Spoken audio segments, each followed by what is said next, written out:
நாயன்மார்களுடைய அருள் இல்லாமல் நாயகனுடைய அருள் ஒருபோதும் கிடைக்காது. நாயன்மார்களை தரிசனம் பண்ணாமல் நீங்க ஆலயத்தை விட்டு வெளியே வந்துட்டீங்க அப்படின்னா, நாயன்மார்களை பணிந்து வணங்காமல் பத்தராய் பணிவார்கள் எல்லாருக்கும் அடியேன், பரமனையை பாடுவார் அடியாருக்கும் அடியேன், சித்தத்தை சிறன்பாலே வைத்தாருக்கும் அடியேன் அப்படின்னு சொல்லி அவர்கள் முன்பு பணிந்து வணங்காமல் நீங்க வந்துட்டீங்க அப்படின்னா சிவாலயத்துக்கு போன பலனே கிடையாது. சிவாலய வழிபாடு என்பது ஒரு ஒழுங்குபடுத்தப்பட்டது.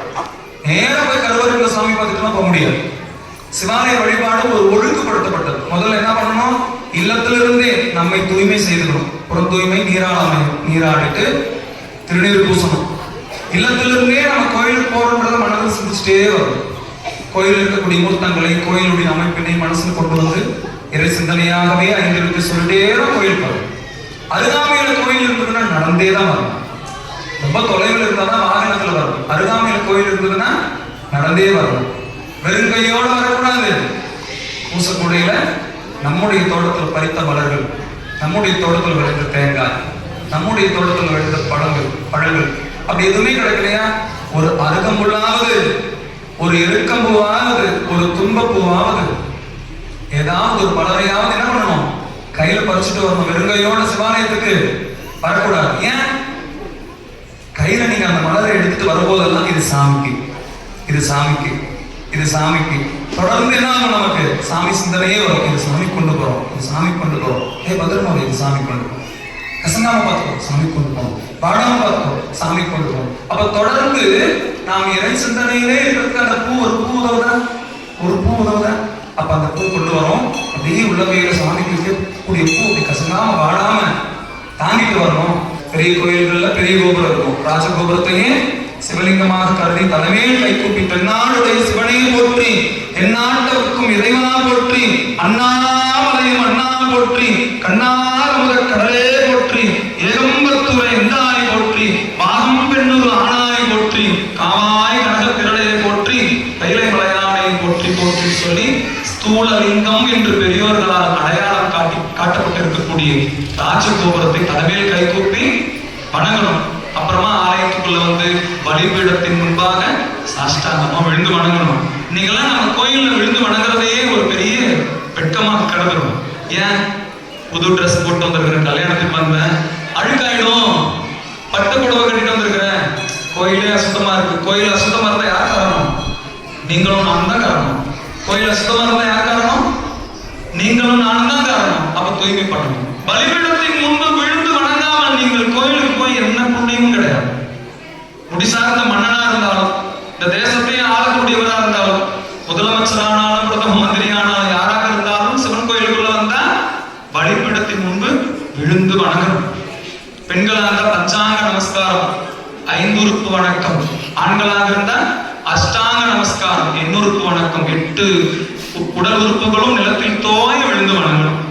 நந்தி பெருமானை வணங்கணும், நால்வர் பெருமக்களை வணங்கணும், நாயன்மார்களை வணங்கணும். முக்கியமா நாயன்மார்களை வணங்கி அப்படியே 5 எழுத்து சொல்லி திரு அங்கமாலயம் உள்ளிட்ட பதிகங்கள் நமக்கு என்ன தெரியுதோ அதை சொல்லிட்டே அப்படியே ஆலயத்தை சுற்றி வலம் வரலாம். நாயன்மார்களை வணங்காமல் நாம் உள்ள போய் யாரை பார்க்கறதுக்கு போறோம்? சாமி எங்கதான் இருப்பாரு? அவங்களுக்கு மத்தியில் தான் இருப்பாரு. உடையாள் தன் நடுவிற்கும் உடையாள் நடுவில் நீ இருத்தி, அடியை நடுவில் இருவீரும் இருப்பதனால் அடியை முன் அடியார் நடுவில் இருக்கும் அருளை புரிகிறாய். அடியார்கள் அவர்களுடைய அடியொற்றி நாமும் அடியார்களாக முயற்சி செய்யக்கூடியவர்கள். அப்ப அடியார்களை வணங்காமல் உள்ள போய் ஆண்டவனை வணங்கி ஒரு பயனும் இல்லை. அன்றைக்கு நிழல்மின்ற நாயனார் அடியார்களை வணங்காமல் செல்லக்கூடிய இந்த ஆறுடன் புறகுன்னு சொன்னதுனாலதான் நமக்கு திருத்தொண்ட தொகை கிடைத்தது. திருத்தொண்ட தொகை கிடைத்ததனால்தான் நமக்கு பெரிய புராணம் கிடைத்தது. அப்ப அடியார்களை பணிந்து வணங்குதல் அரணுடைய பிள்ளைகளான சிவபெருமானுடைய பிள்ளைகளான நம்முடைய தலையாய கடமை. அதனால எப்ப வந்தாலும் இது ஏதோ ஒரு சாமிங்க சில சித்தர்கள் சில அப்படின்னு சொல்லி கடந்து போகக்கூடாது. நீங்க உள்ள போய் வணங்கினாலும் பரவாயில்ல, நாயன்மார்களை பணிந்து வணங்குங்கள். சாமி 64வதா எனக்கும் ஒரு இடம் கிடைக்கட்டும், 64வதா எனக்கும் ஒரு இடம் கிடைக்கட்டும் சொல்லி வேண்டிக்கணும். 63ஓட நிறுத்திட்டீங்க, 64வதா எனக்கு ஒரு இடம் கிடைக்கட்டும் அப்படின்னு சொல்லி அவங்க கிட்ட வேண்டி பணிந்து அதுக்கப்புறம் தான் தெய்வங்களை வணங்குறதுக்கு நாம் உள்ள போறோம். அதுக்கப்புறம் தெய்வங்களின் தெய்வங்களான இறைவனையும் வணங்குறதுக்கு நாம் உள்ள போறோம். அதனால நாயன்மார்களை நீங்க வணங்காம உள்ள போவீங்களா? போகவே கூட நாயன்மார்களை பணிந்து வணங்கிட்டு தான் உள்ள போகணும். 63 நாயன்மார்களை நாம் தரிசிக்கும் போதெல்லாம் கல்மணமும் கரைந்துருவும் அவர்களுடைய சரிதங்களை கேட்கின்ற பொழுதெல்லாம், பெரிய புராணத்தை கேட்கின்ற பொழுதெல்லாம் அப்படி இறுக்கமா இருக்கக்கூடிய மனங்கள் எல்லாம் கூட தளர்வடைந்து விடும். பக்தின்னா இப்படி இருக்க முடியுமா? நாம் எல்லாம் கோயிலுக்கு வர்றதையே பெரிதான் நினைக்கிறோம் இல்லையா?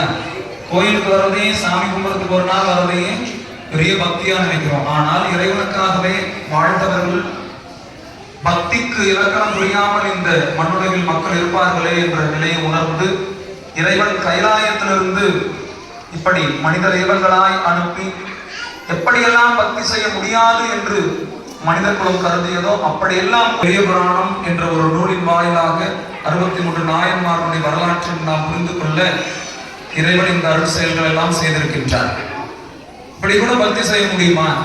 தான் பெற்ற குழந்தையை தாய் பிடித்துக் கொள்ள தந்தையின் மடியில் கிடத்தி கழுத்தை அறுத்து குழந்தையை கரிசமைத்து கொடுக்க முடியுமா?